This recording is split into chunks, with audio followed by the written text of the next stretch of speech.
আমি কেউ না, আমি শুকনো পাতার মতো, আমাকে চাইলে ভেঙে গুঁড়িয়ে দেওয়া যায়।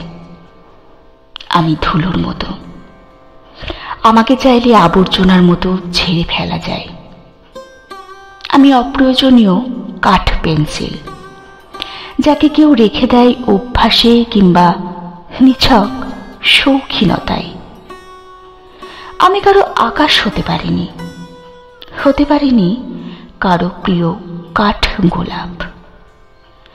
আকাশে জুড়ে ঝলমলে জ্বলতে থাকা ধ্রুবতারা হতে পারেনি কারো জীবনে, হতে পারেনি ভোরের প্রথম শিশির কিংবা কারো পূর্ণিমার চাঁদ। আমি কারো ভালো লাগার বৃষ্টি হতে পারিনি, ছুঁতে না পারা মানুষটাকে বাতাস হয়ে ছুঁয়ে দিতে পারিনি। আমি কিচ্ছু না, কিচ্ছু না। আমি বেড়ে উঠেছি অপ্রয়োজনীয় মূল্যহীন আগাছার মতো। আমাকে যেই চেয়েছে সেই পেয়েছে। শুধু আমি যাদেরকে চেয়েছি তাদেরকে আমি পাইনি। আমি অনেককে হারিয়েছি, আমাকে কেউ হারায়নি। হারানোর মতো মূল্যবান কেউ ছিলাম না কখনো।